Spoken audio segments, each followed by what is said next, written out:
క్రీస్తు నాదునియందు ప్రియ సహోదరి సహోదరులారా, యెషయా గ్రంథము 35వ అధ్యాయము 4వ వచనము. మీరు ధైర్యము తెచ్చుకొనుడు, భయపడకుడు, శత్రువులకు ప్రతీకారము చేయుటకును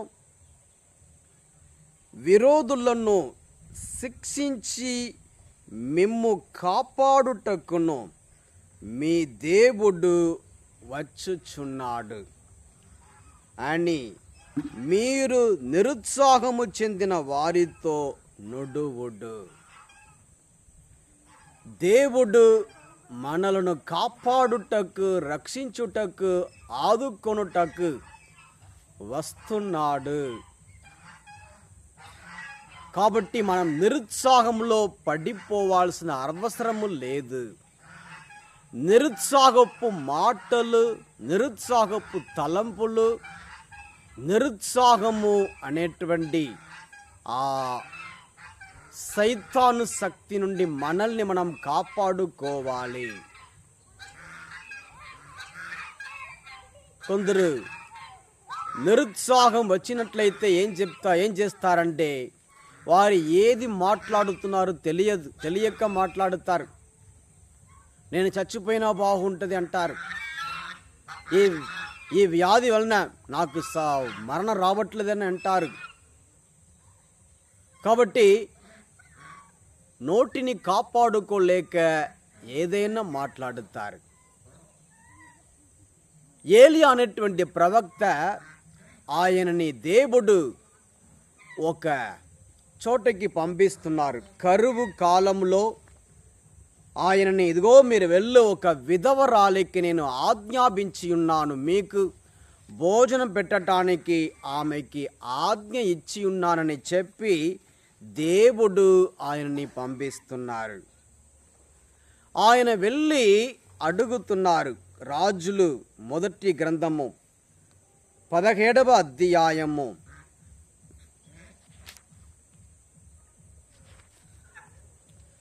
10 వచనములు. ఏలియా అట్లే సారెఫాతుకు వెళ్ళెను.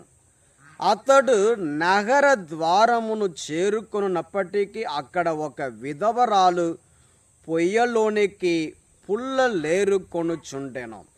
ప్రవక్త ఆమెతో, అమ్మా, చెంబుతో కొంచెము నీళ్లు తీసుకొని రమ్ము అనెను. ఆమె నీళ్లు తీసుకురావటానికి వెళుతున్నప్పుడు మరలా అడుగుతున్నాడు, నాకు ఒక చిన్ని రొట్టె ఇవ్వండి అని అడుగుతున్నారు. ఎప్పుడైతే అడిగాడో ఆమె నోటి నుంచి వచ్చే మాటలు చూడండి. వచనం 12. ఆమె ఏలియాతో, సజీవుడైన యావే తోడు, మా ఇంట తయారైన రొట్టె ఏమీ లేదు. కుండలో కొంచెము పిండి, పిడతలో కొంచెము నూనె మాత్రము ఉన్నవి. నేనిక్కడ 2-3 పుల్లలేరుకొనుటకు వచ్చి తిని, ఆ గుప్పెడు పిండితో రొట్టె కాల్చుకొని నా కుమారుడు నేను ఇప్పటికి తింతుము, ఆ మీదట ఆకలితో ప్రాణములు విడుతుము అనెను. ఒక గొప్ప ప్రవక్త వచ్చి ఉన్నారు, దైవ సేవకుడు వచ్చి ఉన్నాడు. సంతోషంగా ఉండటానికి బదులుగా దేవుడు ఆశీర్వదించబోతున్నారనే విషయాన్ని తెలుసుకోకుండా ఆమె నిరుత్సాహంగా మాట్లాడుతుంది. చచ్చిపోతామని అంటుంది, అన్నం మాకు లేదని అంటుంది. చూశారండి నిరుత్సాహపు మాటలు. ఇంకా కొద్దిసేపులో ఒక గొప్ప అద్భుత కార్యాలు జరగబోతుంది. కానీ ప్రవక్త అన్నాడు, మొదట నాకు ఇవ్వండి అని అడిగాడు. ఆ మాట ప్రకారం ఇచ్చింది. తర్వాత 15వ వచనము. ఆ విధవరాలు ఏలియా చెప్పినట్లే చేసెను. విధవరాలు, ఆమె కుమారుడు చాలా నాళ్ళ వరకు రొట్టె భుజించుచు వచ్చిరి. చాలా నాళ్ళ వరకు రొట్టె భుజిస్తూ. అవును ప్రియ సహోదరి సహోదరులారా, దేవుడు మనల్ని ఆశీర్వదిస్తున్నారు, మనల్ని కాపాడుతున్నారు, మనల్ని విడిచిపెట్టరు అనేటువంటి నమ్మకం, విశ్వాసం మనకి ఎల్ల వేళలో ఉండాలి. నిరుత్సాహంలో ఉన్నప్పుడు లేదా కష్టంలో ఉన్నప్పుడు ఎవరితోనే షేర్ చేస్తాను, పంచుకుంటాను, ఎవరికైనా ఫోన్ చేస్తాను, ఎవరైనా నాకు ఓదార్పు చెప్పరా, ఎవరైనా నాతో మాట్లాడరా అని ఎవరికైనా చెప్పి ఉన్న సమస్యని ఇంకా మనము ఎక్కువ చేస్తున్నామా, లేదంటే దేవుడు నన్ను కాపాడుతారు, నన్ను విడిచిపెట్టరనేటువంటి విశ్వాసం కలిగి మనము ఉంటున్నామా? కాబట్టి మనము చాలా జాగ్రత్త కలిగి ఉండాలి. ఎప్పుడు కూడా నిరుత్సాహంలో మనము పడిపోకూడదు. అవును ప్రియ సహోదరి సహోదరులారా, మరల ఆ కుమారుడు, ఆ విధవరాలు కుమారుడు చనిపోయాడు. చనిపోయిన తరువాత మరల ఈ విధంగా అంటుంది. ఆమె ఏమంటుంది? నా కుమారుడు మరణించటానికి నీవు నా పాపములను దేవునికి జ్ఞప్తికి తెచ్చి నా కుమారునికి చావు తెచ్చిపెట్టితీవి కదా. చూడండి, నా కుమారుడు చావు తెచ్చిపెట్టుకున్నావు కదా, నా పాపములను దేవునికి జ్ఞప్తి తెచ్చుకున్నావు కదా. ఇలా రకరకాలుగా నిరుత్సాహపు మాటలు మాట్లాడుతుంది, లేనిపోని మాటలు మాట్లాడుతుంది, ఏది మాట్లాడాలి ఏం మాట్లాడకూడదో తెలియక మాట్లాడుతుంది. కానీ ఆ దైవ సేవకుడు మాత్రము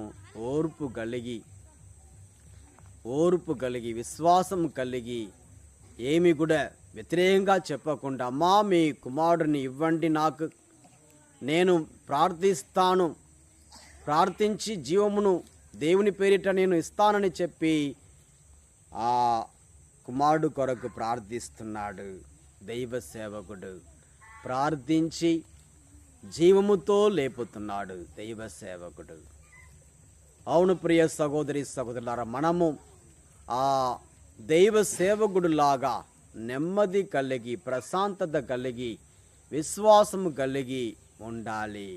ఈ విధవరాలు వల్లే మనము నిరుత్సాహంలో పడి నోటికి వచ్చిన విధంగా మాట్లాడకూడదు, కానీ విశ్వాసపు మాటలు మాట్లాడాలి.